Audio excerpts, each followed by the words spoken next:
Pues voy a presentarme para los que no me conocéis. Algunos ya me conocéis porque formo parte de la Junta Directiva de la Federación de Asociaciones Astronómicas de España, que, como sabéis, pues representa al colectivo de astrónomos amateurs de este país. Pero os voy a poner un poco más en contexto y también os digo que soy miembro de la Sociedad Española de Astronomía y de la Sociedad Europea de Astronomía, que representan la vertiente profesional de los astrónomos. También formo parte de un pequeño comité que constituye el nodo regional de Europlanet Society, que es el nodo ibérico que integra España y Portugal. Voy a perder algún minuto en contaros de qué va esto, porque más tarde hablaré un poquito más de este tema y conviene que os sitúe antes de empezar. La Agencia Espacial Europea, a diferencia de otras agencias espaciales como la propia NASA, pues, o la china o la japonesa, pues la Agencia Europea solamente se encarga de operar las misiones, pero no de hacer ciencia a partir de ellas.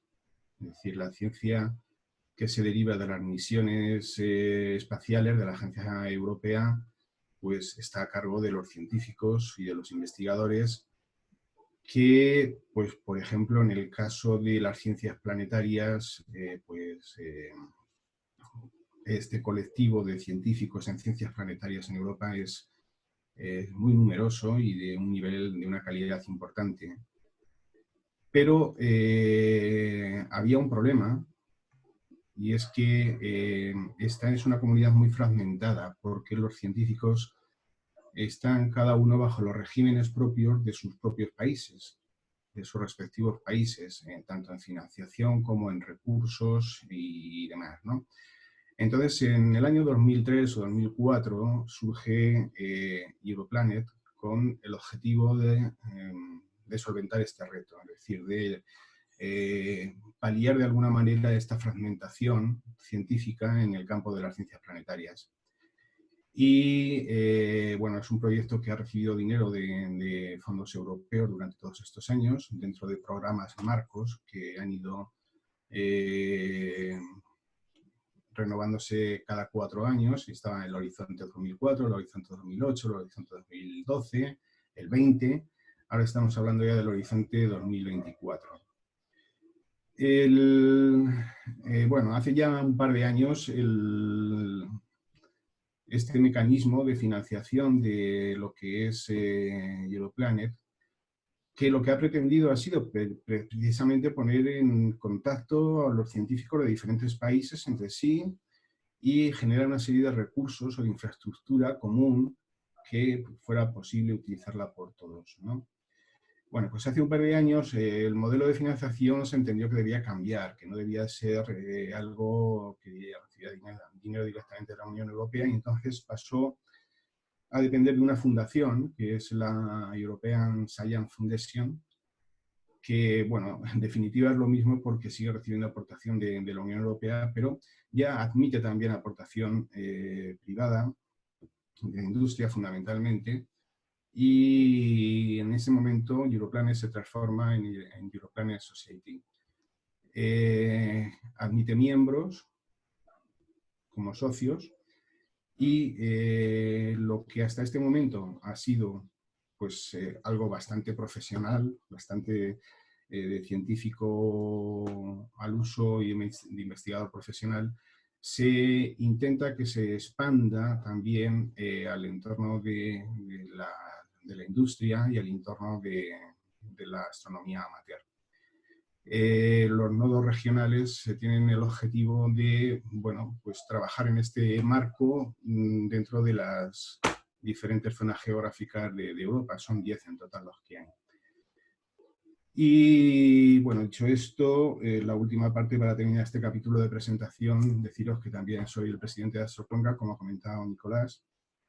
Y de este perfil breve que os acabo de contar, lo que yo creo que lo que sí puede quedar claro es que gran parte de mi trabajo en los últimos tiempos está centrado en esta zona de confluencia de la astronomía profesional con la astronomía amateur.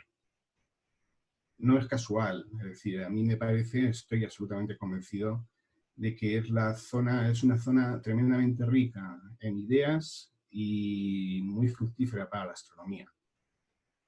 Y dicho esto, y hecha esta presentación, si tenéis alguna pregunta después, pues entiendo que por la dinámica de la charla será mejor dejarlas todas para el final. Pues pasamos ya directamente a qué es o qué entendemos por ciencia ciudadana, que es el objetivo de la charla de esta tarde. Como veis, el titular grande que destaco es que se trata de un concepto en evolución. Es decir, no es fácil definir qué sea ciencia ciudadana, entre otras cosas, porque de manera intencionada se mantiene una cierta ambigüedad en el concepto en sí mismo. Es como un no querer ponerle puertas al campo. Normalmente, cuando tengo que hablar de este tema, no suelo afrontarlo de manera directa, sino que intento acercarme de manera progresiva, como en una espiral descendente, hasta llegar a un núcleo medianamente inteligible de qué es ciencia ciudadana. Pero hoy, para economizar tiempo, voy a hacerlo al revés. Voy a empezar precisamente desde la parte central de qué entendemos por ciencia ciudadana. En España tenemos lo que se llama el Observatorio de Ciencia Ciudadana. Lleva funcionando, yo creo que unos 3 años o poco más. Es un ente semipúblico. La parte pública la pone la FECID, que es la Fundación de Ciencia y Tecnología en España. Pero bueno, también está abierta a otras contribuciones. Y como su nombre indica, no se trata de un organismo o de un ente que sea normativo. Es decir, no dice qué es la ciencia ciudadana, ni dice, ni marca pautas para los proyectos de ciencia ciudadana, en el sentido de definir o de delimitar qué es y qué no es. Es un observatorio, como su nombre indica. Quiere esto decir que su cometido es únicamente vigilar por la salud de los proyectos de ciencia ciudadana en España, es decir, seguir la evolución de estos proyectos, ver si funcionan bien, si hay muchos, si hay pocos, y sobre todo apoyar aquellas iniciativas que se pretenden constituir como proyectos de ciencia ciudadana, de manera que bueno, sea más fácil cuando se genera o cuando se intenta iniciar un proyecto de ciencia ciudadana, que los participantes tengan un marco de referencia al que pedir consejo, ayuda e incluso ayuda acerca de posibles fondos para desarrollar esos proyectos. El observatorio los canaliza en la medida de lo posible cuando son importantes o interesantes a través de FECID. Y bueno, como decía Nicolás al principio, no sé si es muy correcto decir que este tema de ciencia ciudadana es algo que está de moda. Yo sí diría que es algo que está en auge. Este Observatorio de Ciencia Ciudadana ya presentó el año pasado, por estas fechas más o menos, el primer foro de ciencia ciudadana internacional en Madrid. En este foro tuvieron la osadía de invitarme a participar con una conferencia en la sesión inaugural junto a Jennifer Lyne y a Karin Parcel, ambas de la Universidad de Cornell, que, bueno, hago referencia a esto simplemente porque en lo que sigue, en algún momento, volveré a hablar de este tema. A mí me pidieron que hablara de ciencia ciudadana y astronomía, precisamente, pero no os preocupéis porque no voy a contar lo mismo que aquel día, entre otras cosas porque son 2 foros distintos y porque confieso que soy incapaz de repetir 2 veces de la misma manera una misma cosa. O sea que hablaremos, yo creo que será interesante para todos, en principio, si estáis aquí es porque tenéis interés por el tema.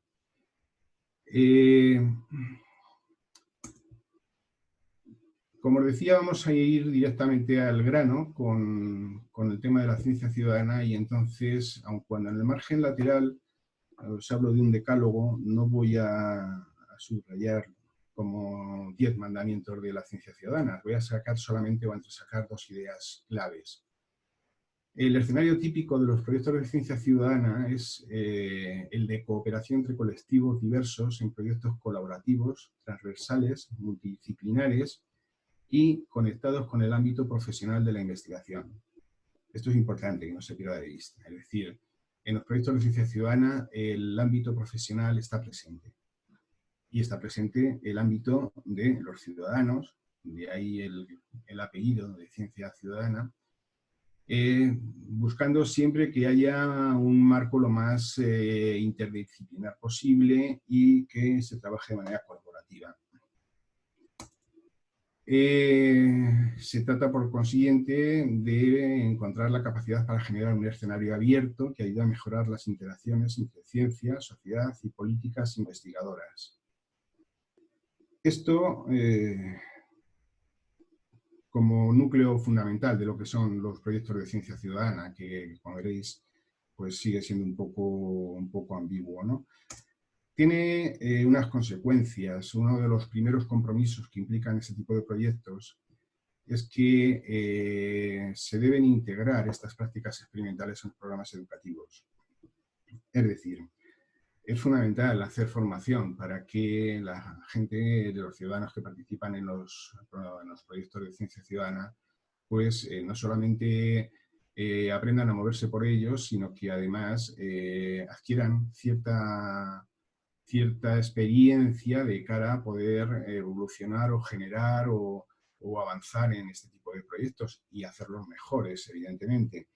Y esto es algo que debe empezar desde los más pequeños, desde los propios colegios. No sé cómo de receptivo es el Ministerio a hablar de este tema, pero sí es cierto que FECID, que forma parte de un ministerio o está dentro de un ministerio, pues está muy interesado en canalizar estas cosas. De hecho, en España hay un libro blanco de la ciencia ciudadana, que es como, ese sí que marca pautas de cómo organizar ese tipo de proyectos y sobre todo de promocionarlos y de encontrar la capacidad de favorecer el desarrollo de los mismos.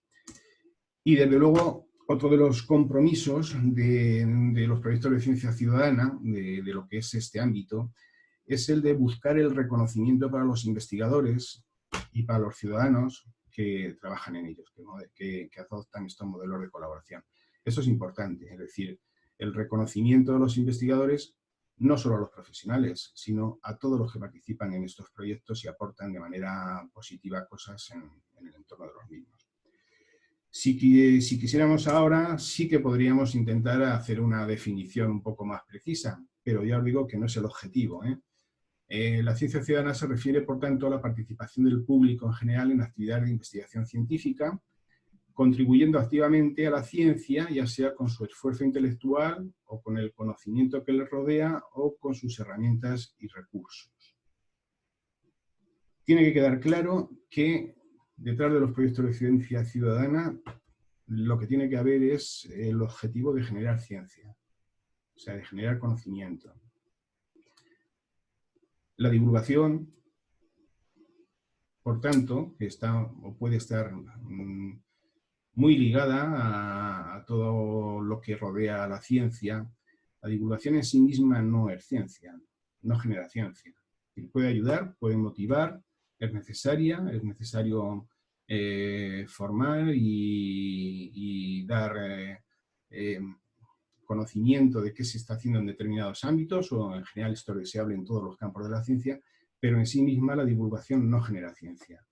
Por tanto, de alguna manera, si contaminamos los proyectos de ciencia ciudadana con divulgación, que es muy deseable, es solo desde el punto de vista de que la divulgación aquí actúa como un apoyo o como un elemento formativo, pero no en sí mismo como el núcleo de lo que es el proyecto de ciencia ciudadana en sí. Bueno, quería presentaros este gráfico porque es muy interesante, quizá más que todo lo que he dicho hasta el momento.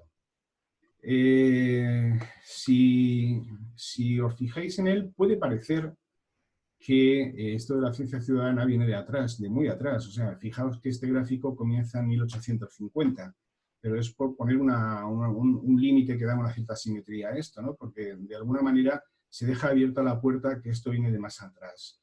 Este gráfico lo presentó Bruno Strasser en Ginebra hace 2 años, en la conferencia inaugural precisamente de un primer simposio de ciencia ciudadana. ¿Qué significa esto de que la ciencia ciudadana ya se conocía en el siglo XIX? Bueno, seguramente no con este concepto que tenemos entre manos en este momento, pero lo que quiere decir es que la ciencia en el siglo XIX estaba muy marcada, no estaba estrictamente ligada al mundo académico.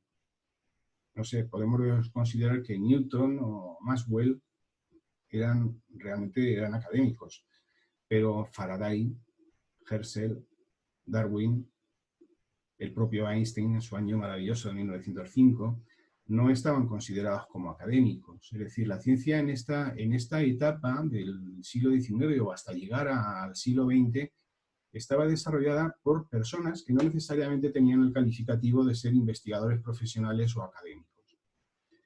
Si atendemos al número de patentes desarrolladas en esta etapa histórica, proporcionalmente es mucho mayor el número de patentes que se pueden atribuir a ciudadanos normales y corrientes antes que a los que se derivan de las universidades o de los centros de investigación. ¿Qué pasa entonces en el siglo XX? Este descenso en el siglo XX de esa actividad de los ciudadanos o de la gente en general en la ciencia es lo que yo llamo anomalía del siglo XX en el entorno de la ciencia, y tiene una explicación muy sencilla. A medida que la ciencia se va especializando y se va haciendo más compleja y más difícil de entender por parte de las personas no formadas, pues la gente, la sociedad en general, acepta resignadamente o hasta incluso de buen grado una especie de proletariado intelectual científico. Y entonces en el siglo XX se llega a una situación anómala en la cual la sociedad deja que sea directamente la universidad, los centros de investigación profesionales, los que desarrollen ciencia, y se desentiende de hacer ciencia, de trabajar en esto. Afortunadamente, a finales de este siglo pasado, del siglo XX, el tema cambia y aquí tenemos una tendencia de lo que es la ciencia ciudadana creciente, en auge, como decía al principio. Bueno, evidentemente la estadística esta curva no representa valores numéricos de ningún tipo, por eso el trazo grueso que se observa es más bien una apreciación cualitativa, ¿no? En términos relativos muy poco estrictos, pero lo que sí está claro es lo que os acabo de contar, esta anomalía del siglo XX con esa explicación posible, casi segura, y la tendencia actual creciente en cuanto a los proyectos de ciencia ciudadana. Por tanto, durante este siglo XX nos hemos acostumbrado a que el modelo de ciencia e investigación esté ligado de manera casi exclusiva a lo que es la academia, el mundo académico o el mundo científico profesional. Joaquín, sí. Perdóname, hay como un cuadro gris que se ve en la pantalla, no sé si está en tu misma pantalla, un pequeño cuadro gris que dice no built effects. Imagino que no está en tu pantalla. En mi pantalla no está. De acuerdo, bueno, de momento no molesta mucho. No sé a qué se puede ver, no. Yo estoy viendo en un lateral, os estoy viendo a vosotros y en la pantalla la tengo completamente abierta a la presentación. No. De acuerdo. Está tapando parcialmente el sombrero este de los... Vale, pues entonces esto es justamente la lista de participantes. ¿Ha desaparecido? ¿Me oís? Sí, está justo debajo de academia. Bueno, puede ser, no lo sé, entonces puede ser más bien un reflejo, no lo sé. Bueno, si no molesta demasiado, lo seguimos porque a lo mejor desaparece. Bueno, decía que el modelo de ciencia ciudadana no viene en plan revolucionario a romper esta ligadura entre la ciencia y la investigación con el mundo académico. Porque no se trata de eso, es decir, el mundo académico realmente ha sido el depositario del método científico durante todo este siglo XX y lo ha hecho muy bien. Y lo ha desarrollado y lo mantiene y además bueno, de alguna manera si queremos preguntarnos qué es la ciencia o cómo definir la ciencia, pues podemos buscar muchas definiciones más o menos precisas, pero al final la ciencia es lo que los científicos dicen que es. Entonces, no vienen los proyectos de ciencia ciudadana a quitar de en medio a los académicos o a los científicos profesionales. De lo que se trata es de cambiar el modelo y asumir que la sociedad tiene parte de responsabilidad, tanta o incluso más que la academia, en este paradigma de lo que es la ciencia y la investigación. Este es el punto de partida de los proyectos de ciencia ciudadana, es decir, una responsabilidad compartida entre el mundo académico y la sociedad en general.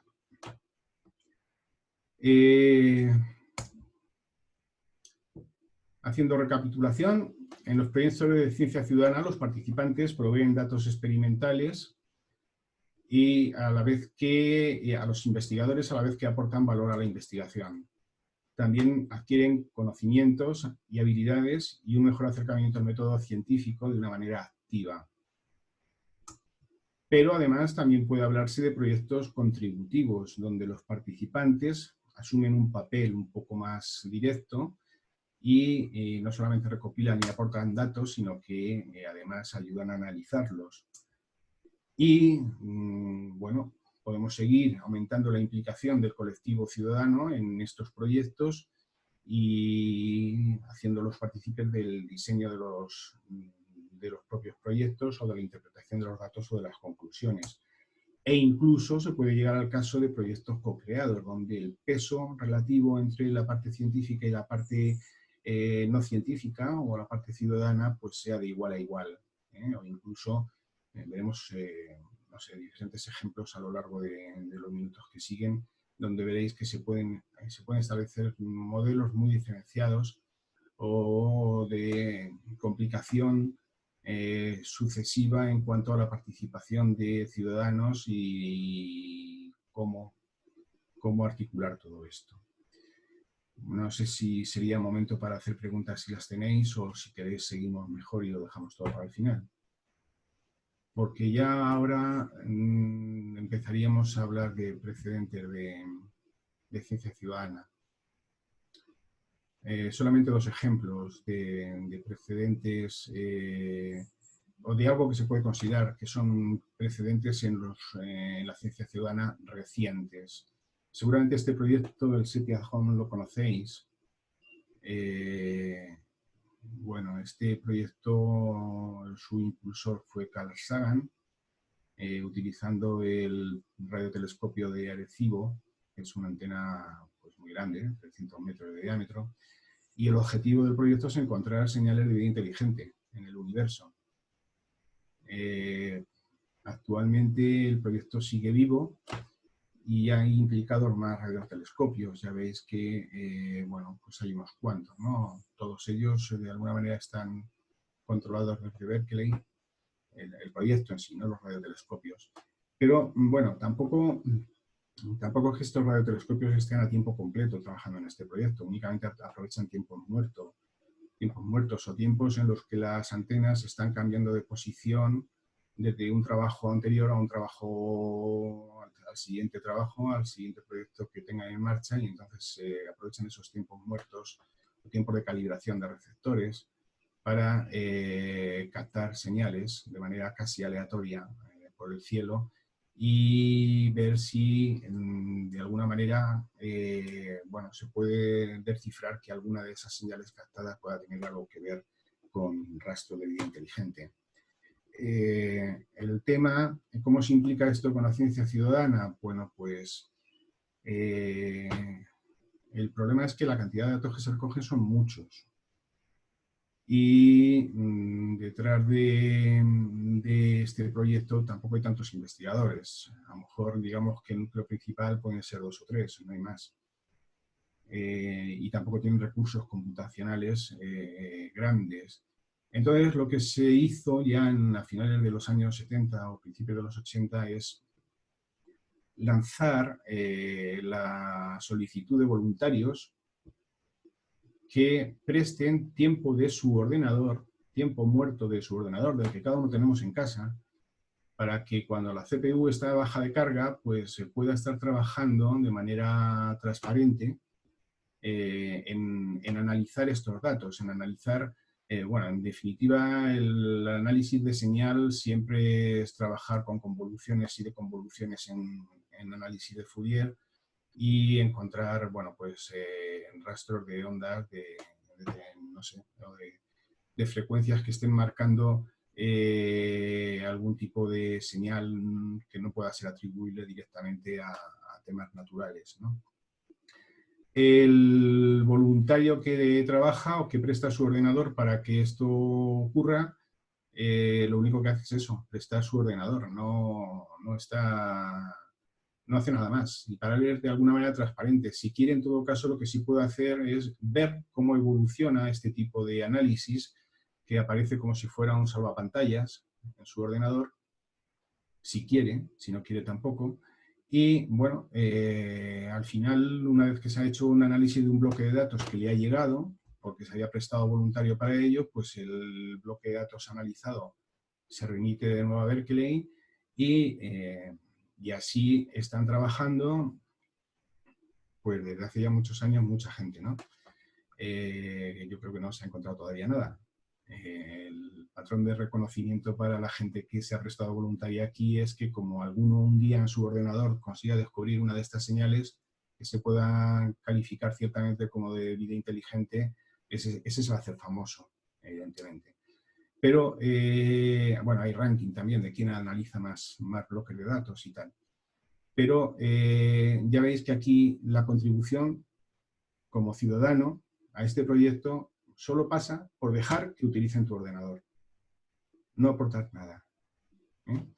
Lo mismo ocurre con este proyecto, que es muy parecido y que también es antiguo, el Einstein and Hubble.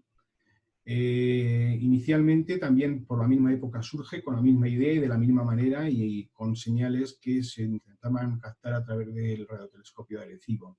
Después se han incorporado los detectores nuevos, LIGO, que son mucho más sensibles y que estos sí son capaces de detectar ondas gravitacionales. Y lo que se hace es exactamente igual, es decir, prestas parte del tiempo que tu ordenador no está trabajando para que se analicen datos recogidos por estos interferómetros tremendos.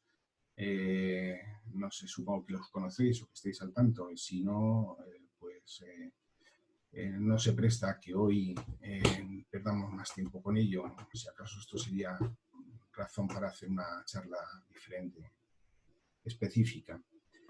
Bueno, el caso es que aquí lo que se hace es más o menos lo mismo y entonces el ordenador está funcionando y si está de alguna manera sirviendo de respaldo a lo que los investigadores del LIGO hacen con un análisis un poco más profundo, más exhaustivo, pero claro, evidentemente no pueden llegar a todo el conjunto de datos que están recopilando. Tienen algunos sistemas automáticos que les lanzan alerta de que en este rango de minutos puede haber ocurrido una detección de ondas gravitacionales, pero luego el resto de datos en el resto del tiempo, pues de alguna manera los van obviando y los van lanzando a que voluntarios puedan trabajar de esta manera. Como veis, tampoco está aportando demasiado aquí el ciudadano que aparece como voluntario, aunque esto ya os decía que son precedentes de lo que podemos considerar en este momento proyectos de ciencia ciudadana. pero los programas o los proyectos de ciencia ciudadana, tal y como los consideramos ahora, son algo más que esto. En este momento hay cientos y miles de proyectos de ciencia ciudadana. Aquí arriba os he puesto tres direcciones que son repositorios de proyectos de ciencia ciudadana. No son tantos los que hay que realmente, el intento de hacer un inventario exhaustivo de estos proyectos es poco menos que imposible. Pero quizá aquí estos sean los repositorios o las direcciones donde se pueden encontrar más información y más proyectos diferenciados. Esta pantalla del centro, en concreto, es la de Zooniverse, que quizá es la más conocida. Y aquí, esto me parece que ya lo presentaba Victoriano el otro día, esta misma pantalla. Como veis, en el inventario de proyectos de ciencia ciudadana no solamente se refieren a proyectos del espacio o de astronomía. Hay proyectos de ciencia ciudadana en cualquiera de los campos de actividad científica o incluso del arte que nos podamos imaginar. O sea, hay multitud de proyectos. En el campo de astronomía, igual, hay un buen montón. Quizá los más conocidos son estos de Galaxy Zoo. Hay dos versiones, el tradicional o clásico y el 3D. Están los relativos a Marte, el Planet Food, que tiene también como dos versiones distintas. Y en general todos estos proyectos lo que intentan hacer es analizar imágenes. Y aquí sí que la participación, ahora veremos un ejemplo más concreto, la participación de los ciudadanos que intervienen en estos proyectos, que se apuntan como tales voluntariamente para participar en estos proyectos, pues es mucho más interesante. Ya veíamos lo que nos contaba Victoriano el viernes de Planet Hunters y en qué consistía un poco lo que hacen ahí. No solamente hay proyectos en astronomía dentro de Zooniverse, sino que también los hay de matemática, física, química, biología, de todo lo que queramos. Y quizá en este entorno sean un poco más difíciles de admitir la participación ciudadana porque la formación, por ejemplo, para proyectos en física o en matemáticas es un poco más es un hándicap quizá y pues requiere gente más formada, pero que los hay. Hay proyectos de ciencia ciudadana también en estos ámbitos de la ciencia. Este es un ejemplo quizá el más conocido, o por lo menos el que ha tenido un éxito más rotundo como proyecto de ciencia ciudadana, el IBER. Este lo desarrolló Jennifer Lyne, una de las mujeres que os decía antes y que participaron en ese congreso, en ese foro de Madrid el año pasado. Y de la Universidad de Cornell, ella fue la promotora y la que ha impulsado este proyecto y la que ha desarrollado mucha de la teoría de lo que es la ciencia ciudadana. ¿Qué se pretende aquí? Pues simplemente buscar pájaros. Es decir, los voluntarios o los participantes en este proyecto lo único que hacen es pájaro que ven, pájaro que fotografían. Y entonces el resultado después de unos cuantos años de este tipo de actividad es que se tiene un conocimiento increíble tanto de las especies de pájaros, se han descubierto especies nuevas de esta manera, como de sus migraciones, de sus recorridos anuales y en todo el mundo, ya lo veis. Esto es importante y aquí la aportación a la ciencia, en este caso a la ciencia a la zoología o a la ornitología o incluso al medio ambiente es importante porque sabiendo dónde tienen los entornos, por ejemplo, de cría, cada una de las especies, es importante que sean entornos muy protegidos medioambientalmente, con lo cual esto ayuda mucho a la supervivencia de estas especies y también al conocimiento que de ellas se tienen. El procedimiento es muy sencillo, es decir, todo lo que se registra como voluntario recibe en su móvil una aplicación y lo único que hace es con esa aplicación, con su propio móvil dentro de esa aplicación, hace la foto del pájaro que ha visto. Automáticamente el móvil, la aplicación, envía la foto a un ordenador central junto con la ubicación en la que se ha hecho la foto, la hora, el día, y ahí ese ordenador lo que hace ya, además de almacenar una gran base de datos, pues es clasificar la especie de manera automática y retorna al voluntario, al participante en el proyecto, retorna información de qué pájaro es el que ha fotografiado y qué se sabe del mismo y cómo de importante eso no es la foto que ha enviado. Claro, esto se puede hacer desde la ventana de la casa de uno, cada vez que se te acerque un pájaro y lo veas, pero lo normal es que la gente bueno, aprovecha los paseos de senderismo o incluso salidas ex profeso al campo o a zonas de aves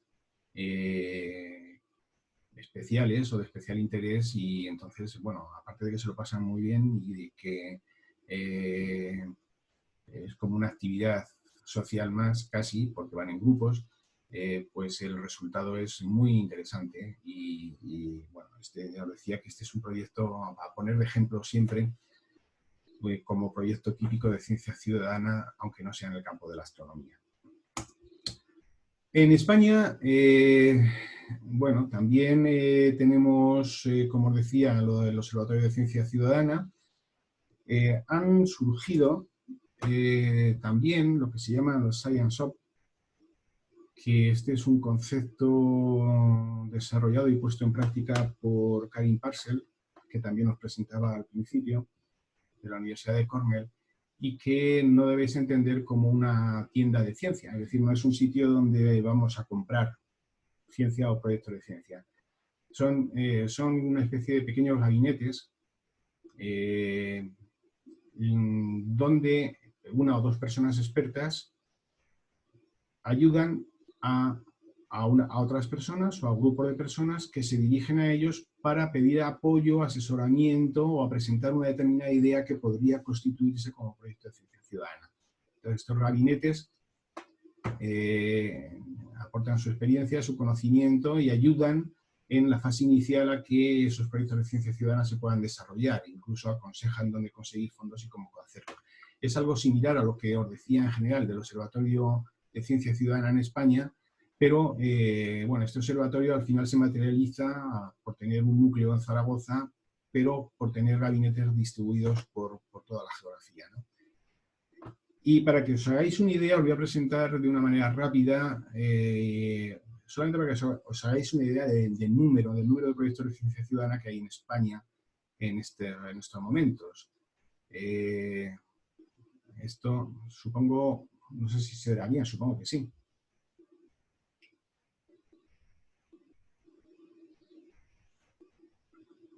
Como veis, el número de proyectos, esto es solamente una muestra, ¿no? Podemos decir que son varios centenares. Y unos tienen mayor solidez, perduran más tiempo, otros son más endebles y desaparecen pronto, pero en general el número de proyectos de ciencia ciudadana en España, en cualquiera de los ámbitos bueno, o sea, en lo más recóndito que os podáis imaginar. Por ejemplo, recuerdo un proyecto de ciencia ciudadana que lo iniciaron y lo presentaron pues simplemente unos vecinos de un barrio determinado porque en el barrio había malos olores. Y el proyecto consistía en detectar la causa de esos malos olores. Esto parece que es una tontería, pero algunas veces es muy difícil detectar de dónde vienen los malos olores en una determinada zona urbana. Puede ser de un colector de aguas residuales que no esté bien sellado, bien construido, o puede ser desde una nave clandestina que esté trabajando en el barrio y que esté, pues no sé, haciendo cosas que produzcan esos malos olores. Entonces, este grupo de personas o de ciudadanos que en un determinado barrio pensaron que se podían organizar entre ellos para hacer un proyecto de estudio científico para detectar los malos olores y cómo solucionarlo, no creáis que fue una tontería, es decir, ha tenido una réplica por muchos sitios de España, y es uno de los proyectos que se cuentan como más curiosos o interesantes. Bueno, si os parece, vamos ya con el tema de la ciencia ciudadana y la astronomía. Yo aquí lo primero que haría sería preguntar ¿qué es un astrónomo? Y la respuesta es, si nos atenemos a lo que dice la Unión Astronómica Internacional, es muy clara. Un astrónomo es un científico, un investigador profesional que, además, con cierto prestigio, dedica su esfuerzo en el campo de la astronomía. Esto está claro que es una acepción bastante restrictiva acerca de qué es un astrónomo, ¿no? Pero es lo que hay. Es decir, al final, esto es igual que la ciencia, o que la ciencia, lo que la definen son los científicos, pues, ¿qué es un astrónomo? Quien lo define es la Unión Astronómica Internacional. Ahora bien, la pregunta en sí nos lleva de la mano a hacernos otra pregunta. ¿Qué es un astrónomo aficionado? Y aquí ya me rindo. Quiero decir que soy incapaz de definir qué es un astrónomo aficionado. El colectivo es tan heterogéneo que además aquí quien manda es el astrónomo aficionado. Es decir, ¿qué es un astrónomo aficionado? Pues cada uno de los que se consideren astrónomo aficionado dirá qué es un astrónomo aficionado. Y todo es igualmente de asumible. Para empezar hay que entender que alguien que tiene afición por la astronomía pues es alguien que disfruta con ella, ¿no? Y que puede ser desde una persona que simplemente le gusta leer cosas sobre astronomía o ver documentales en televisión sobre astronomía, o que incluso tiene un pequeño telescopio que saca a pasear al campo de vez en cuando y observa la Luna o observa alguna galaxia o alguna nebulosa y demás, ¿no? Y con eso se conforma y se considera astrónomo aficionado. Y vale, pues es un astrónomo aficionado, evidentemente. Pero también hay gente que en este mismo ámbito, pues además se conoce las constelaciones, se conoce el nombre de las estrellas, de muchas. Incluso, bueno, es sorprendente, ¿eh? O sea, yo conozco gente que le dejas un telescopio y le dices, a ver, apúntame a M44. Y en 4 segundos, ahí está, míralo. Y ya dice, ah, sí, ahora va M81. Y no te has dado la vuelta y ya tienes, ya, ahí está, mírala. Es decir, es increíble el conocimiento del cielo que tienen los astrónomos aficionados. Algunos, la mayoría. Hasta el extremo de que, oye, yo he utilizado muchas veces para responder a estas preguntas entre qué es un astrónomo profesional y qué es un astrónomo aficionado, he dicho, pues un astrónomo aficionado es aquel que se conoce el cielo con la palma de su mano y el astrónomo profesional no. Así de sencillo. Pero bueno, dejándonos de bromas, lo que sí está claro es que aquí hay un camino a recorrer, ¿no? Si pensamos que un astrónomo aficionado es una persona que tiene afición por algo y que hace algo por gusto, lo normal es que cuando se hace algo por gusto, siempre uno pretende llegar un poquito más allá.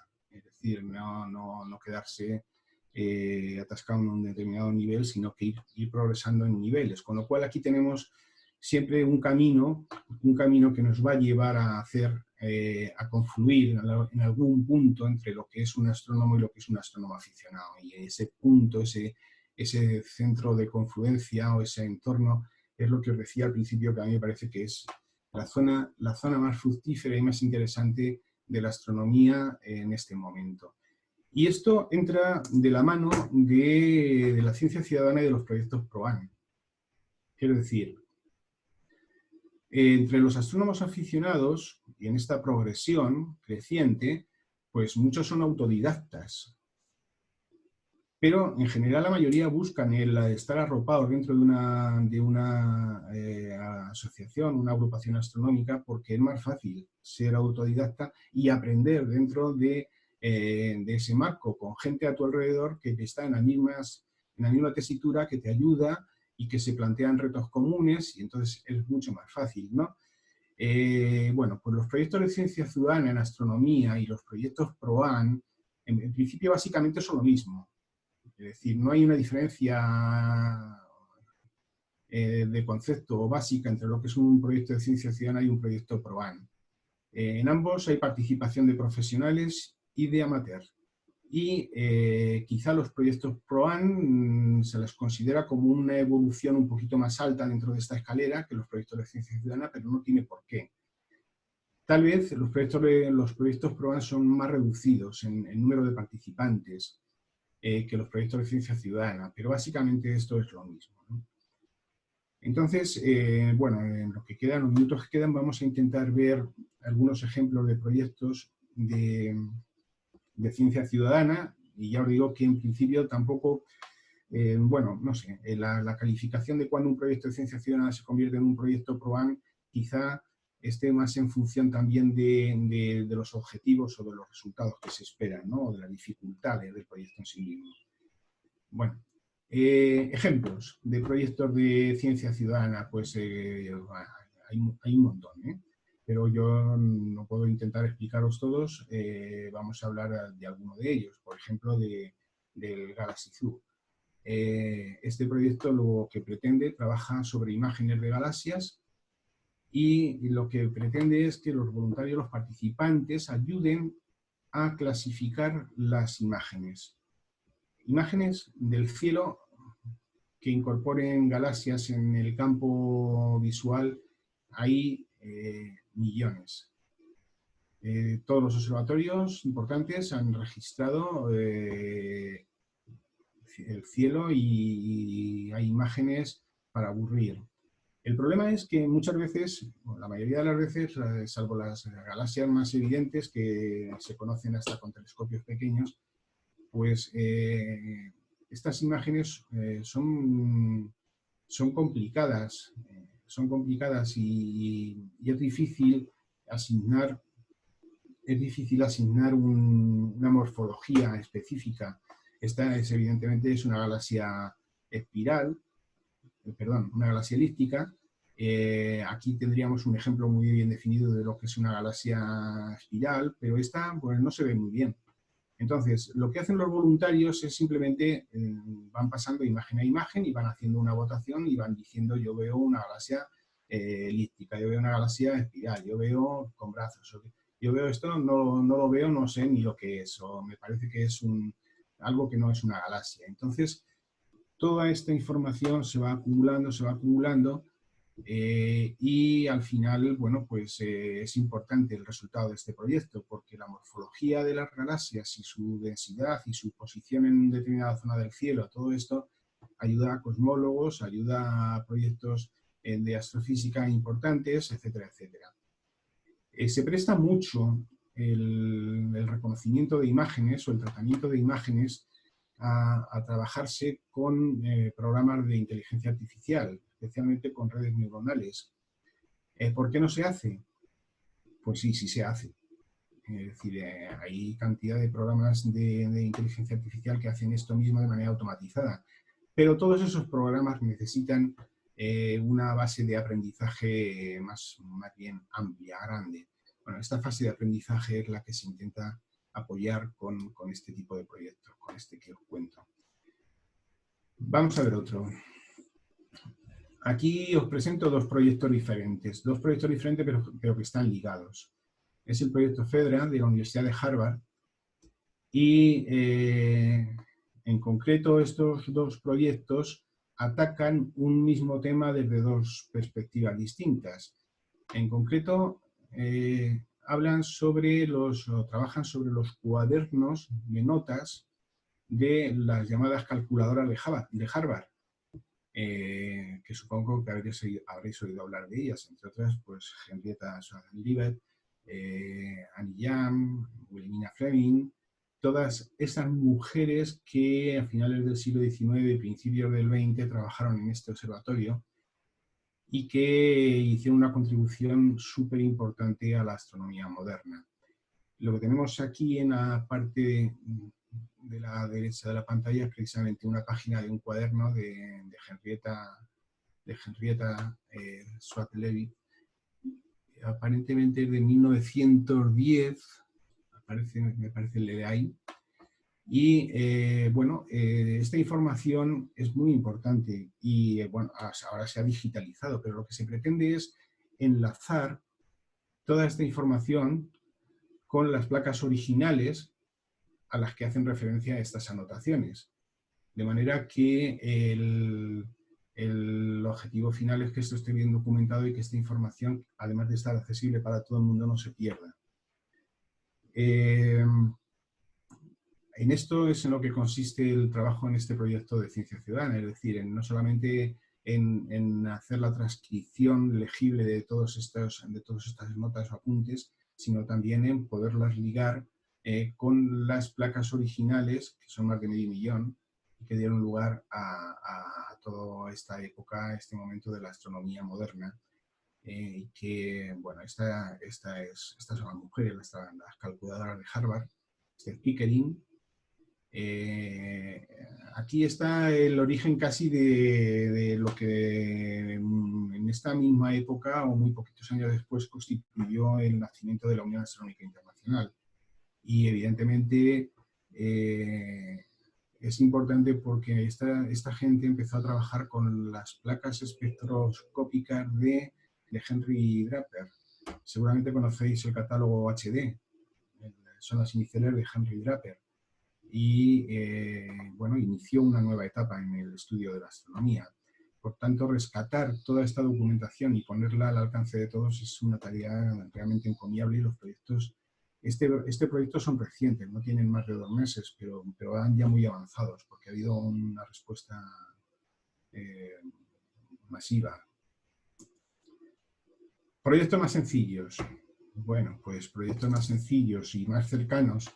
En la propia página de la Federación Española de Asociaciones Astronómicas, que estrena web, no sé si os habéis enterado, estrena web desde hace 2 días, estamos promocionando, estamos dando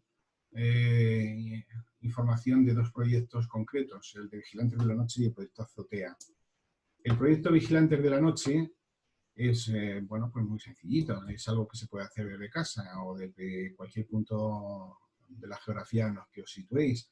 Se trata de hacer una fotografía del cielo con el móvil y, evidentemente, en las zonas que haya más contaminación lumínica, pues tendremos una fotografía de este tipo y en las zonas donde haya menos contaminación lumínica tendremos una fotografía de este otro.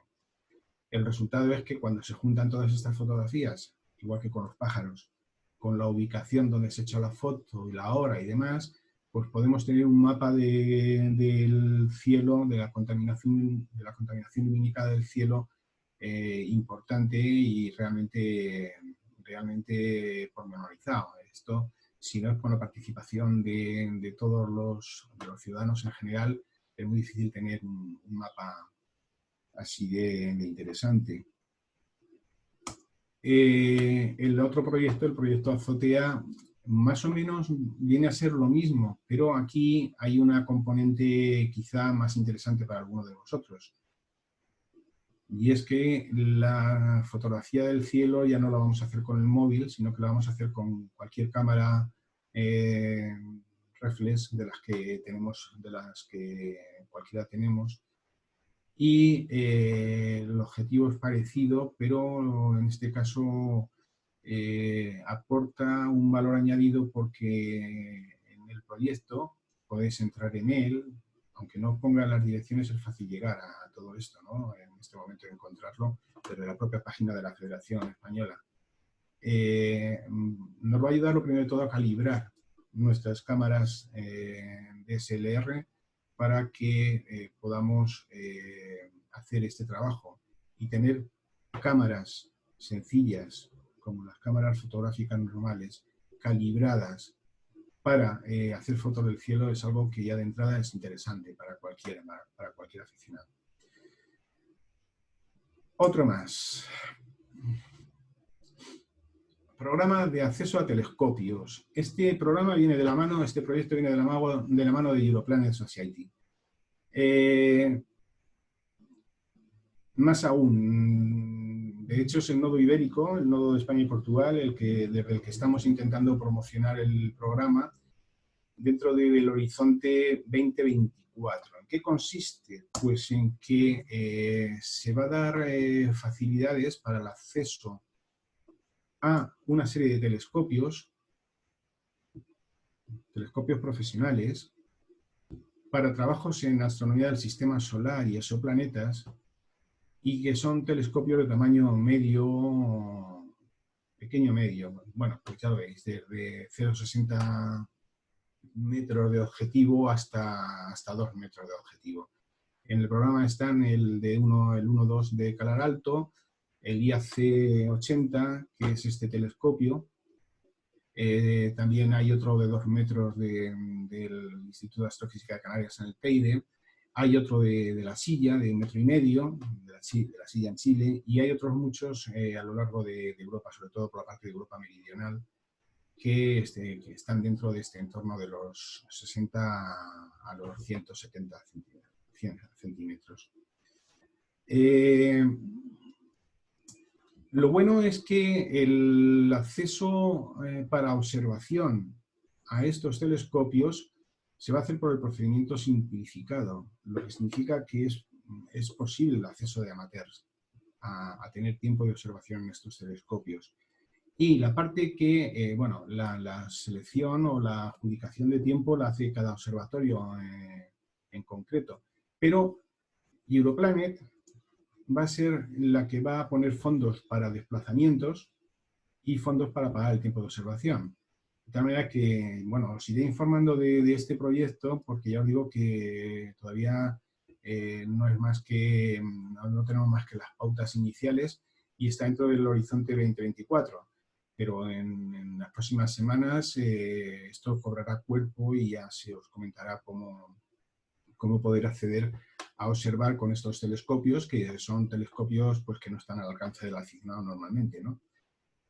Digamos que los telescopios a los que tienen acceso los aficionados, en principio, se quedan en el margen inferior a donde empezamos en este nivel, ¿vale? Bueno, más. Aquí es necesario que hablemos de una cosa que se llama el observatorio virtual. Porque todos los programas de ciencia ciudadana en astronomía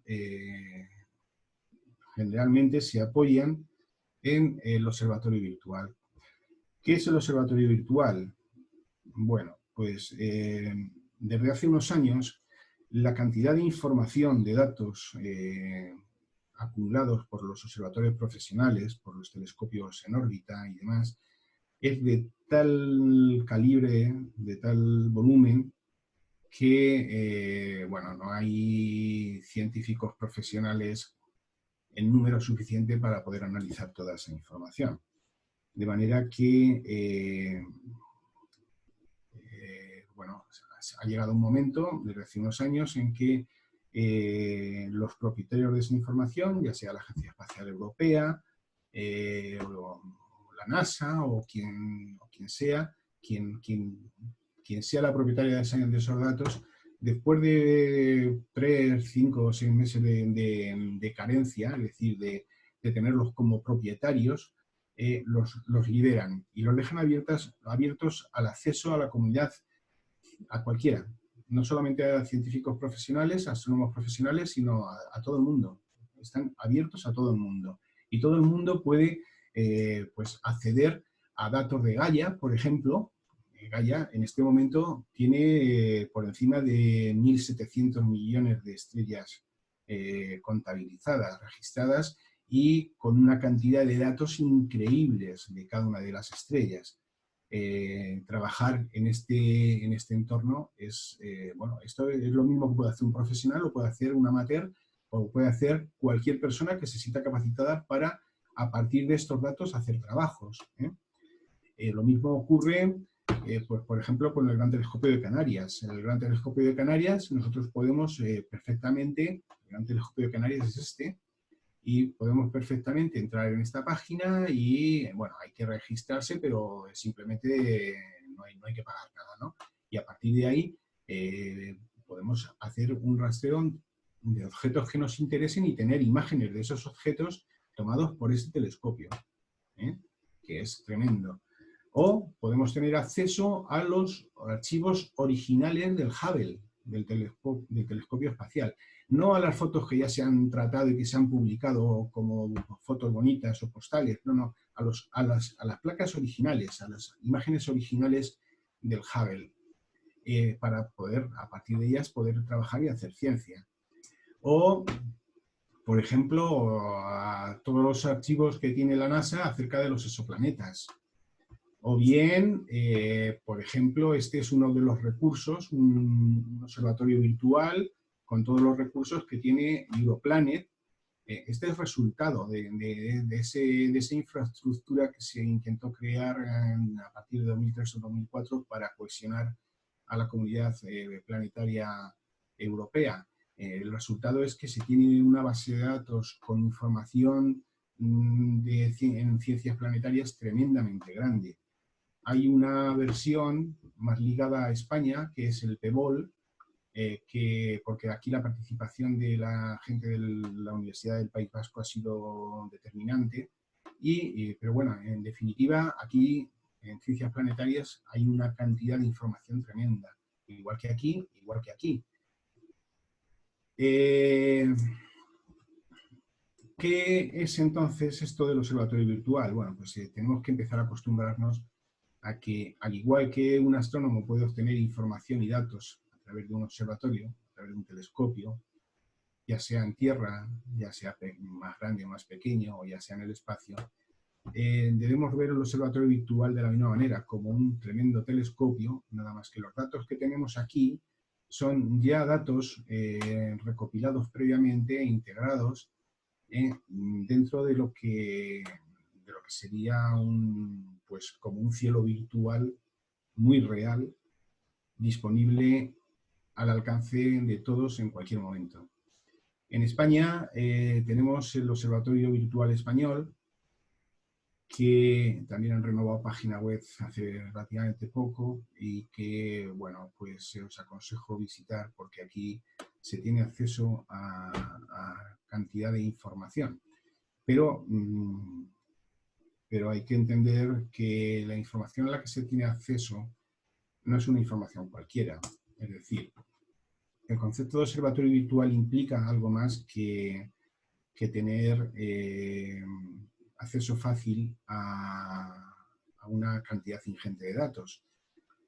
Implica el haber desarrollado estándares para presentar esa información. No podemos juntar datos, por ejemplo, del Hubble con datos de Gaia si previamente no hacemos un desarrollo de estándares para que los archivos en los que se encuentre esa información sean coherentes, sean homogéneos.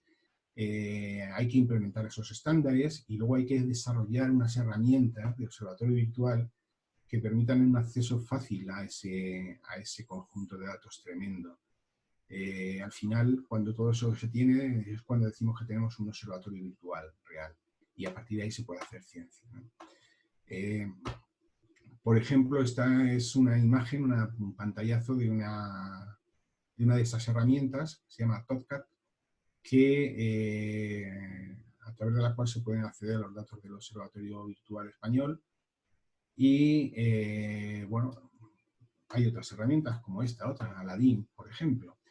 Pero fijaros aquí lo importante, y es que cuando a alguien le interesa algo, un objeto determinado del cielo, una región del cielo, una galaxia, para estudiarla, entonces, bueno, pues tú dices aquí lo que quieres estudiar y automáticamente el observatorio virtual te presenta todos los sitios, todas las bases de datos, todos los ficheros que tienen información, imágenes acerca de ese objeto que tú quieres estudiar. Con lo cual, no solamente lo puedes estar viendo en el visible, sino también en infrarrojo, en ultravioleta, en rayos X, en rayo gamma, en radio. Es decir, que tienes sobre el objeto que quieres estudiar integrada una información tremendamente en todo el espectro, en todo el rango del espectro electromagnético, con lo cual, bueno, o sea, esto ni con un tremendo gran telescopio que pudiéramos tener a nuestro alcance sería accesible tener toda esta información. Sin embargo, a través del observatorio virtual sí podemos. Es decir, es un recurso tremendamente importante. Entonces, Entre otras cosas, lo que ocurre es que entre los astrónomos aficionados todavía se conoce poco y no se han preocupado de hacer una incursión habitual en este campo. Ya os digo que estas son las mismas herramientas que pueden estar utilizando los profesionales y que están accesibles para todos. El que se sienta capaz y el que no, pues seguramente irá aprendiendo y lo podrá hacer. Pero ya no hay límites entre tener acceso a grandes recursos de campo, de grandes observatorios, y no tenerlo. Es decir, los datos, la información al final la tenemos disponible todos y podemos trabajar con ella. Con esto pretendo resumir lo que sería, por definición, un observatorio virtual. Debe ser algo donde podamos encontrar aquello que buscamos, que esté fácilmente accesible, que sea interoperable, es decir, que integre datos de diferentes fuentes de manera cohesionada y coherente, con calibraciones que sean compatibles, y también que esa información sea reutilizable, es decir, no solamente hay una información que está ahí, que es inamovible, no. Si alguien trabaja sobre ella y aporta nueva información, esa información va al sistema también. Por ejemplo, un astrónomo aficionado hace una foto de una zona del cielo y pues buscando, por ejemplo, asteroides. Se pone, entra en el observatorio virtual, sube su foto, automáticamente el observatorio virtual le va a decir si el campo de la fotografía es normal o si hay algo que habitualmente no está en esa zona del cielo. Y entonces ese sería un candidato posible, por ejemplo, para un asteroide. Entonces, esa información, esas fotografías, quedan dentro de lo que es la base de datos del observatorio virtual. Es decir, el aficionado también puede integrar información al observatorio virtual y tenerla ahí disponible para otras personas, incluso pues para los profesionales. Es decir, que yo os llamo la atención sobre este tema del observatorio virtual para que lo tengáis muy en cuenta y empecéis a utilizarlo con interés. Porque a partir de ahí se pueden hacer muchos proyectos de ciencia ciudadana también. Este, por ejemplo, es un proyecto de ciencia ciudadana de identificación de asteroides cercanos a la Tierra, desarrollado por el propio observatorio virtual. Es el que os hacía alusión hace un momento. Cuando uno presenta una fotografía donde se observa algo que no está habitualmente en esa zona del cielo, bueno, aparte de que el observatorio virtual ayuda a calibrar datos, a darte toda la astrometría de ese objeto, suponiendo que realmente no sea algo ya descubierto, te va a ayudar a que se calcule órbita posible y demás, y esa información es importante. O sea que este es un proyecto muy interesante a tener en cuenta y que aquí no estamos hablando de algo en lo que uno deje su ordenador, como ocurría con esos proyectos iniciales o prematuros de ciencia ciudadana. Aquí esto es ciencia ciudadana en estado puro. Bueno, y ya para terminar, os hablaría de un ejemplo, de otro tipo de proyectos, un ejemplo que se puede hacer a partir de toda esta información de la que os vengo hablando, que está disponible para todo el mundo, no solamente para profesionales, sino también para aficionados. Este ejemplo es un trabajo hecho por mí en colaboración con mi hijo Carlos, que es un ejemplo perfecto de lo que se puede hacer a partir de la información disponible para todo el mundo. La información original es de este portal de NASA sobre exoplanetas. Sobre exoplanetas aquí están todos, no solamente los que se descubren con TESS, sino también están los que se han descubierto con Kepler, con WASP, o con observatorios en tierra. Es un portal que integra información sobre exoplanetas de todas las fuentes posibles. En concreto, aquí hay un fichero, que es el Composite Planet Data, que es este, que es muy grande, se extiende hacia la derecha y hacia abajo, y que es el origen del trabajo hecho. Como el otro día en la charla de Victoriano se habló de este tema y de alguna manera al final intervine y me comprometí a dar algo más de información, pues voy a contar alguna cosa de las que parece que se planteaban como preguntas el viernes. Este es un mapa del cielo. Todo esto es a partir de información contenida en este fichero. Este es un mapa del cielo donde están situados las estrellas que tienen exoplanetas confirmados y diferenciados por colores, que espero que se vean bien, pues los que se han descubierto por el método de tránsito, en color azul, estos, todos están en color azul, en color rojo los que se han descubierto por el método de velocidad radial, hay un grupito aquí que se ha descubierto por el método de microlente. Bueno, en realidad un esquema, una estadística sencilla nos viene a decir que la mayoría de los exoplanetas descubiertos, algo así como casi un 70%, se han debido al telescopio espacial Kepler.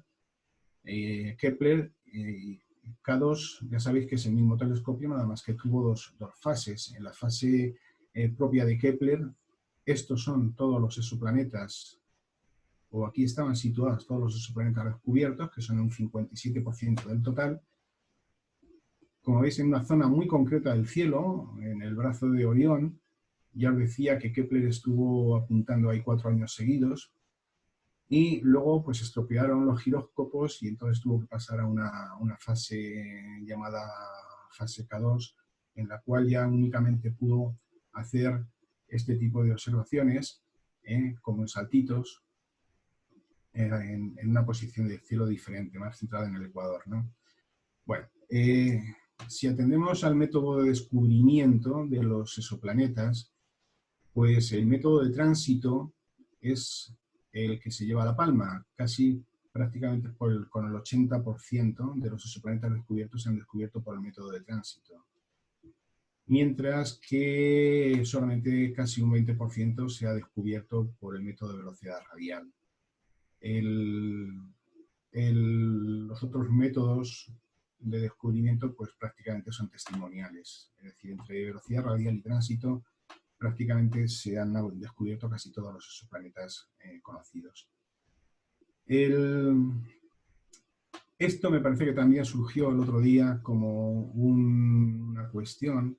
Como veis, las estrellas que albergan exoplanetas cubren todo el espectro de lo que es el diagrama Hertzsprung-Russell, incluidas las supergigantes rojas. Está muy bien representada la rama de las enanas marrones, pero las únicas estrellas que no hay en este diagrama son las enanas blancas, que estarían por aquí, ¿no? Es decir, las únicas estrellas en las que no se han descubierto exoplanetas han sido las enanas blancas. Esto también puede ser interesante y es un mapa de zona de habitabilidad. Como veis, el 90% o el 90 y tantos % de los exoplanetas conocidos están más cercanos a la estrella, es decir, por debajo. Estas dos franjas, esta sería el radio externo de la zona de habitabilidad, el radio interno de la zona de habitabilidad, y la zona más coloreada sería la zona de confort, ¿no? La Tierra, como vemos, está precariamente dentro de la zona de confort, de la zona de habitabilidad del sistema solar. Pero la mayoría de los exoplanetas, casi el 99% de los exoplanetas descubiertos y confirmados, se encuentran muy cerca de su estrella, es decir, por la parte interna de la zona de habitabilidad. Este me parece que es el primero de los exoplanetas que se descubrió, el que dio origen al premio Nobel de este año. Este es, yo creo, el único exoplaneta en el que se han encontrado trazas de vapor de agua en su atmósfera y como veis, esto es lo que hay en este momento. ¿Quiere decir esto que no hay planetas en zona habitable o que casi no los hay o que no los hay fuera del sistema, de la zona de habitabilidad, como podrían ser Júpiter, Saturno, etcétera, etcétera? No. Lo que pasa es que los métodos de detección que tenemos en estos momentos para descubrir exoplanetas no tienen sensibilidad para llegar a esta zona. Ni el de velocidad radial ni el de tránsito son muy buenos, o se han demostrado muy buenos cuando los planetas están cerca de la estrella, pero no cuando están más separados de la estrella. Es una situación en la cual aquí interviene ya mucho la casualidad, el azar y sobre todo también os comentaba el otro día que para que un exoplaneta se dé como confirmado es necesario que al menos se hayan visto 3 tránsitos del mismo.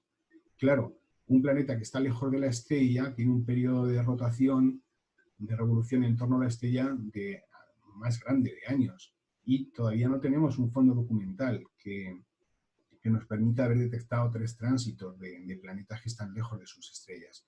Sin embargo, estos de por aquí, que pueden a lo mejor tener periodos de rotación de días, entonces estos sí que es más fácil de detectar, de días o en algún caso de semanas, pero estos normalmente son planetas con un periodo de revolución muy corto en torno a su estrella. Bueno, a lo que iba con el asunto del trabajo este del que os hablo. Esta es la clasificación aceptada de exoplanetas. Hay una zona ocupada por exoplanetas que se consideran rocosos, como la Tierra. Hay otra zona que se considera que son de exoplanetas de tipo gaseoso, tipo Neptuno.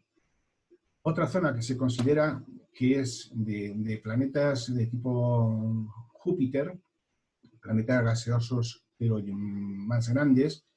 Y hay una zona en la que se considera que puede estar ya compuesta por planetas casi protoestelares, casi protoestrellas.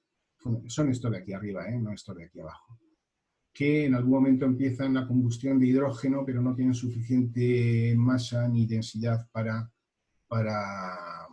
mantenerla durante mucho tiempo. Entonces la inician, se interrumpen, la vuelven a iniciar y al final pues se quedan en tierra intermedia, ni de planeta en sí mismo, ni de estrella. Por lo menos no llegan a ser estrellas, son protoestrellas.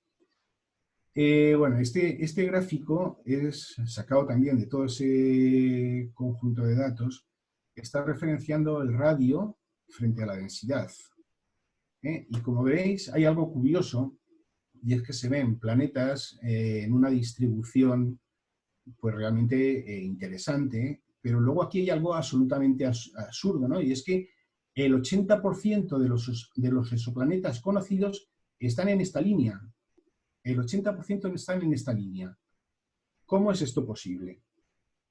Que haya de los 4.100 planetas, solamente 800 aparezcan distribuidos en esta gráfica de radiodensidad de esta manera tan coherente, en principio, y haya otros distribuidos de una manera mucho más coherente aún, pero realmente esto es absurdo, ¿no? Aquí hay trampa. Aquí hay trampa. ¿Qué pasa?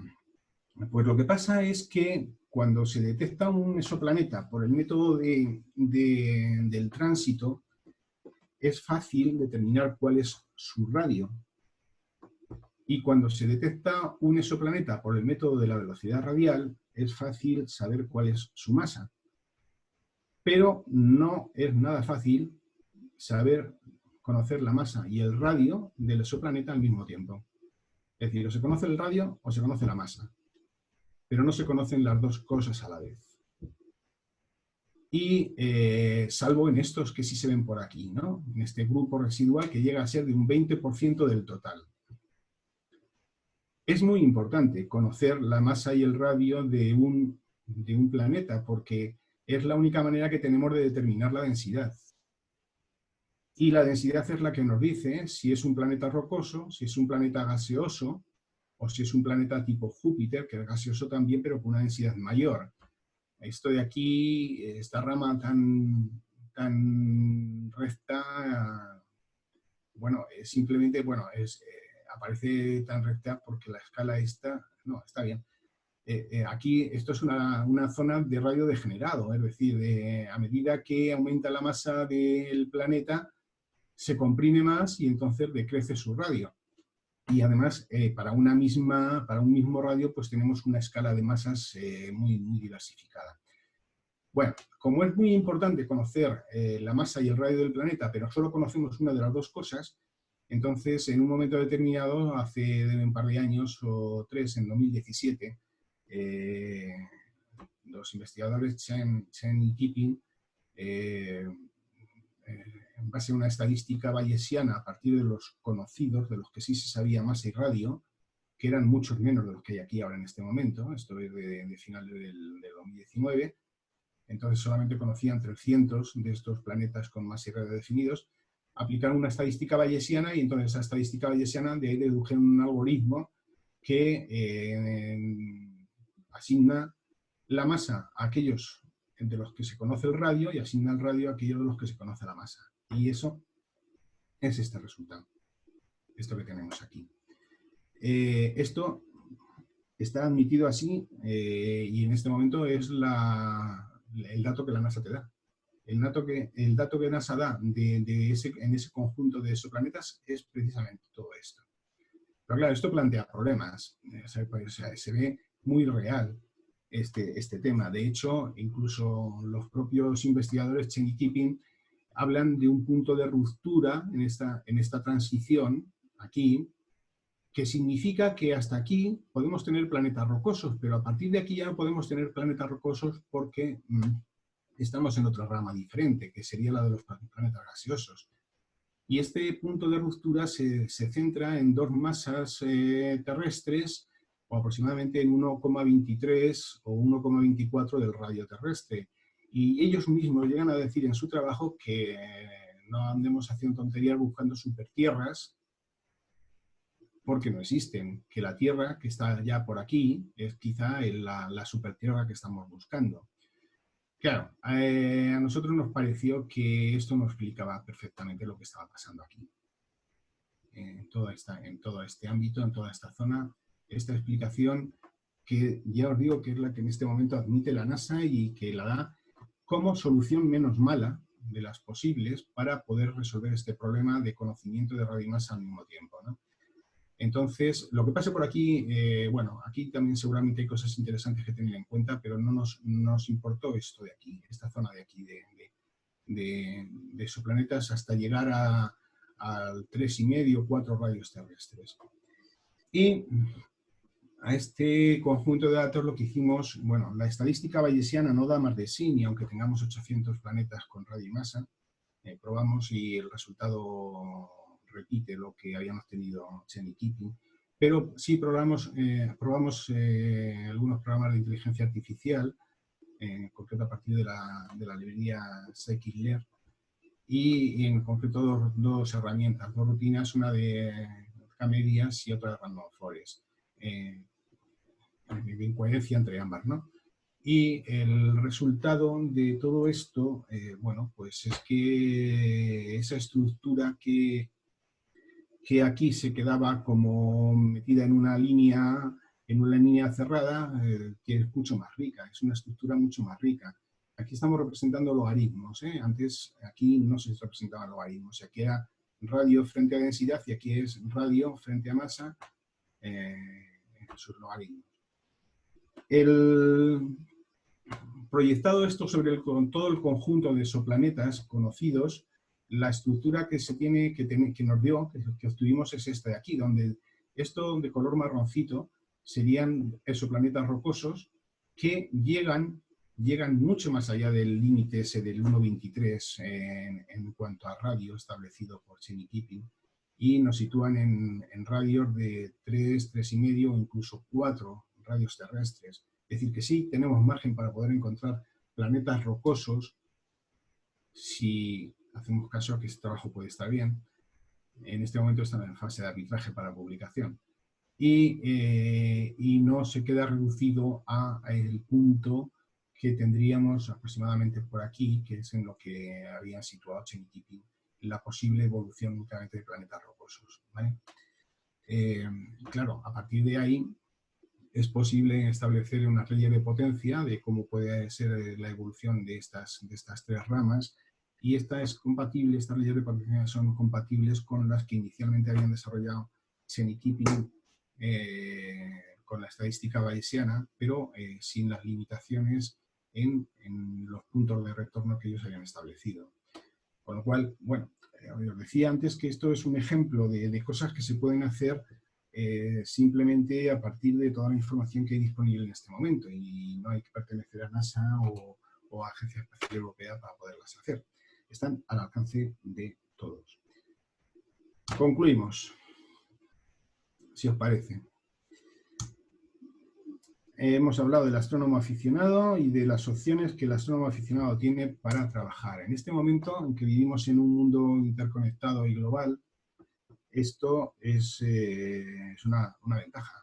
Puede tener todos los inconvenientes que queráis, pero desde luego hay ventajas.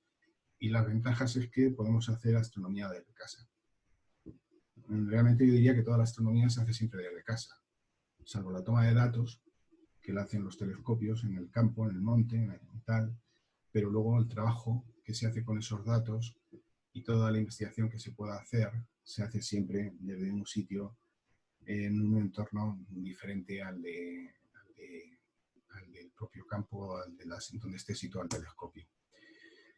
Precisamente porque vivimos en un mundo interconectado y global, tenemos acceso a recursos impensables hace algún tiempo, como los telescopios robotizados, de los que no hemos hablado, pero que, bueno, que también están ahí. Es decir, igual que se va a dar acceso a telescopios profesionales, y hemos hablado de fondos para desplazamientos y para pagar el tiempo de observación, hay muchos telescopios que están robotizados y que se puede obtener tiempo de observación de igual manera. Y además tenemos el recurso del observatorio virtual, que nos trae esos datos ya de alguna manera trabajados en bruto, ya nos los trae para que podamos hacer a partir de ellos trabajos según nos interese. Tenemos los proyectos de ciencia ciudadana que ayudan a participar en todo esto, que ayudan, que enseñan, que aprovechan una cantidad de datos disponibles que hay. Tenemos proyectos PROAN de la misma forma. Y bueno, hay proyectos que podríamos utilizar, o si consideramos, independientemente de otro tipo de ayudas que podamos hacer, como el que os he presentado antes. Bueno, hasta aquí. No sé si dejo de compartir pantalla o tenéis... dejo de compartir pantalla, ¿vale? He terminado. Si tenéis preguntas... Espero no haber sido pesado, pero me temo que sí, ¿no? A mí me encantó, ¿eh? Me pareció feo. Es que bueno, ahora ya no sabíamos nada cuando empezamos la reunión. Yo por lo menos sabía muy poco del tema, pero hiciste un histórico y todo eso, impresionante. Parece que Álvaro tiene una pregunta. Álvaro, ¿puedes conectar tu micrófono? Ah, ¿no? ¿O Jacob? Es que son los emoticonos de un aplauso, que muchas gracias por compartir el conocimiento y he aprendido muchísimo. Y era eso, simplemente dar un aplauso. Muchas gracias. A ti. Espera, que voy a desconectar voy a permitir que todo el mundo ponga el micrófono y así...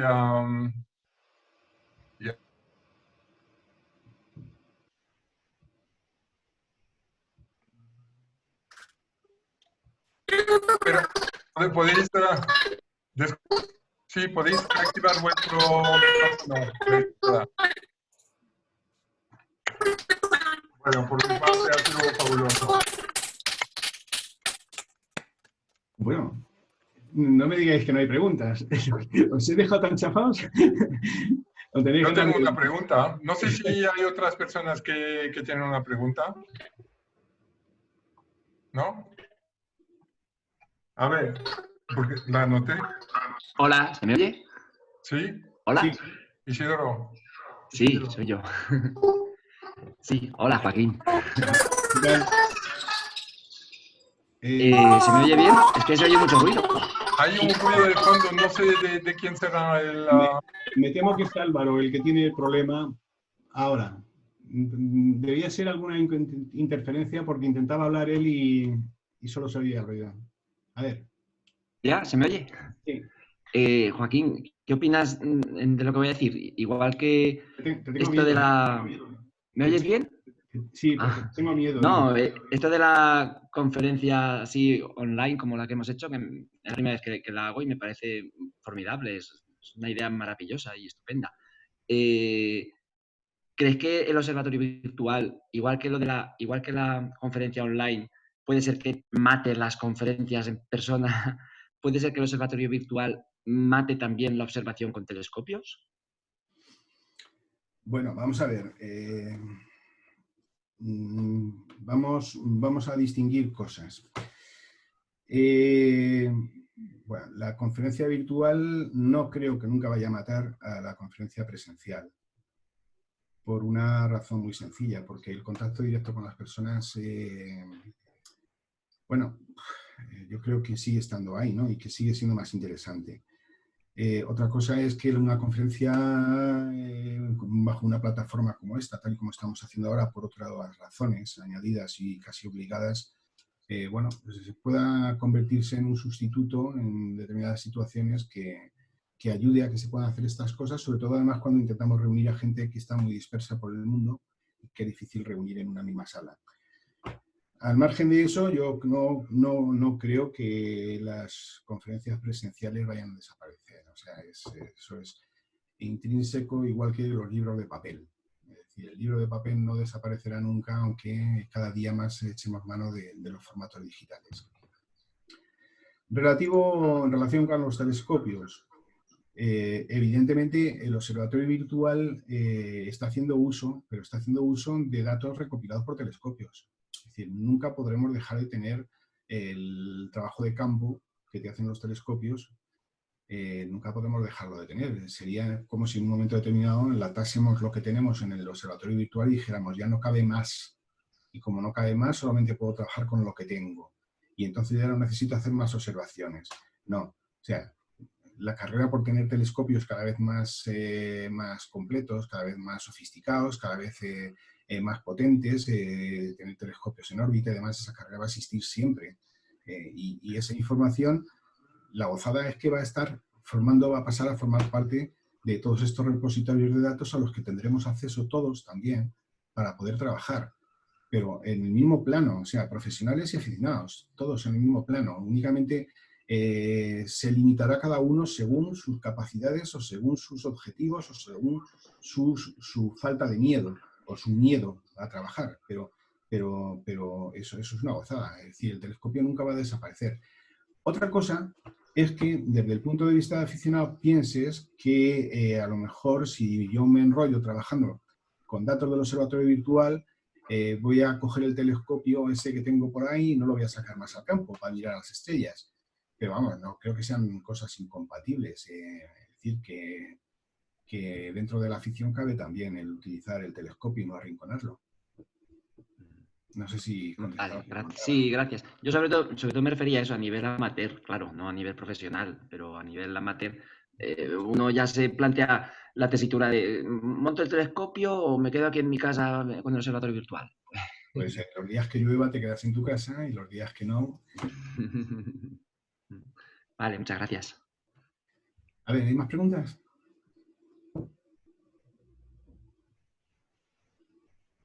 Yo tengo una pregunta y no hay más. A ver, la borré. No tengo nada. A ver,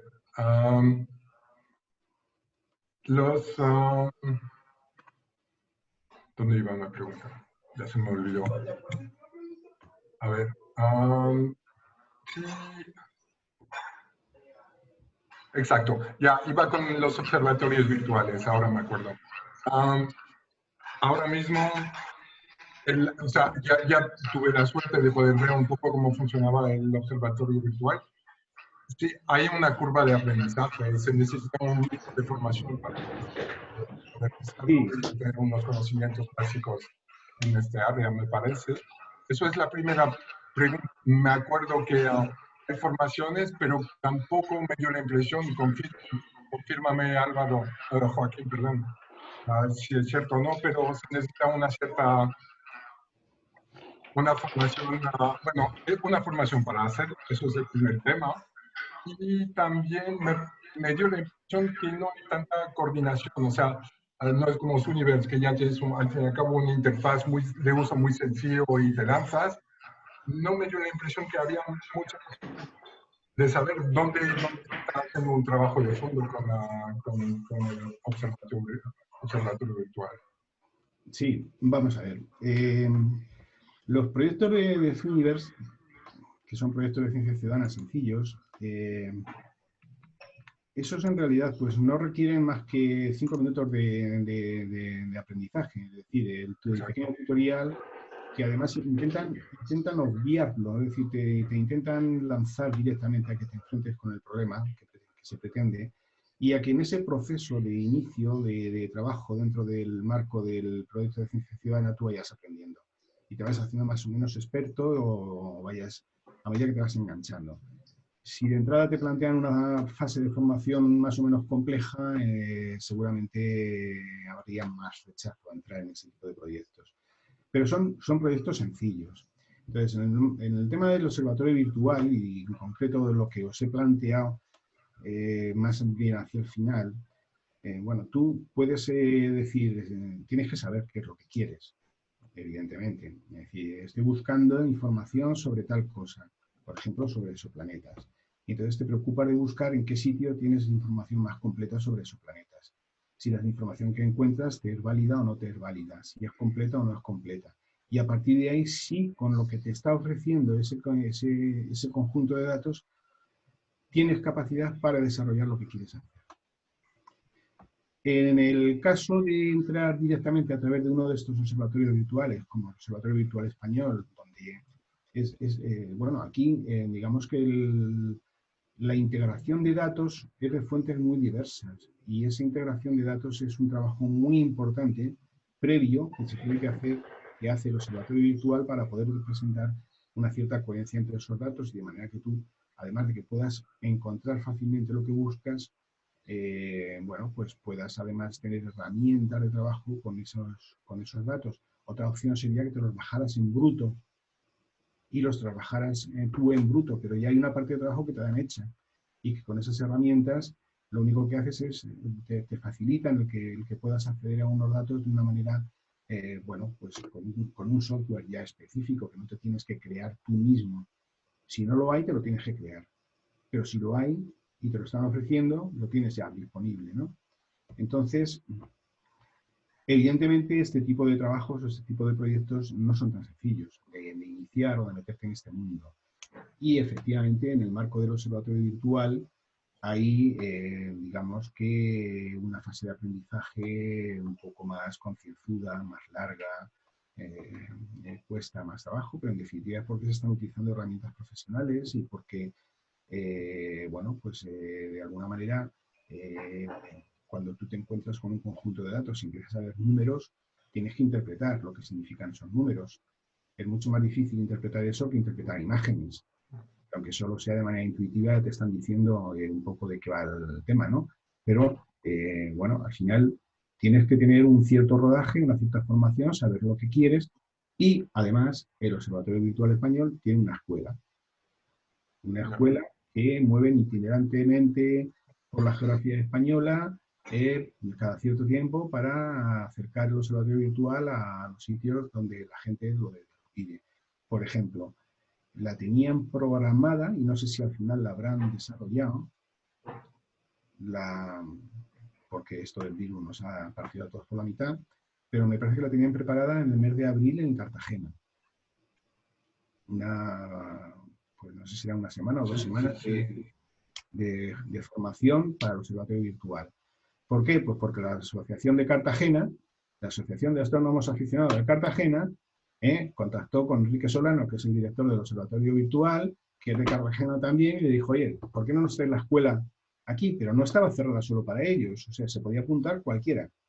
En Madrid se suele hacer de vez en cuando también. y basta con que si tenéis interés, un grupo de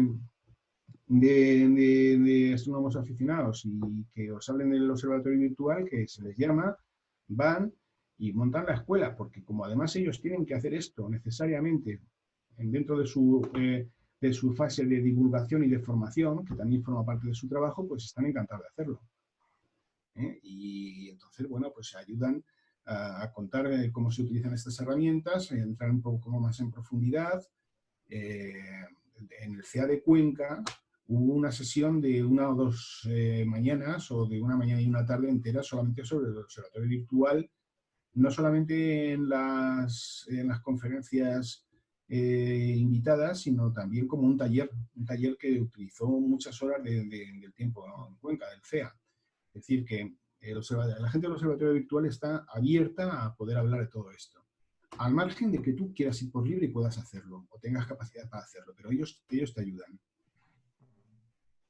Sí, muy bien. Pero al fin y al cabo eso es el tema. Tú lo hiciste, claro, con tu hijo, porque eres astrofísico y sabes exactamente dónde quieres ir, pero me da la impresión que la mayoría de los amateurs, si quieren poder sacar provecho de esta libertad y bueno, lo fantástico de tener acceso a estos datos, pues necesitan un guía, una persona que les vaya, Claro, un guía. lo primero que necesitan es saber que existe. Claro. Claro, y además tener curiosidad por saber qué hay ahí. Y a partir de ahí, el acercamiento tiene que ser o muy deprisa o progresivo y lento, como queráis. Pero primero hay que saber que existe y que los programas de ciencia ciudadana de alguna manera propician este acercamiento. Ya. ¿Hay más preguntas? Me parece que ya hay hambre. Y hace casi 2 horas que estamos en reunión. Bueno, a mí me encantó realmente. Muchísimas gracias, Joaquín, por tu tiempo. Ha sido un placer para mí estar con vosotros.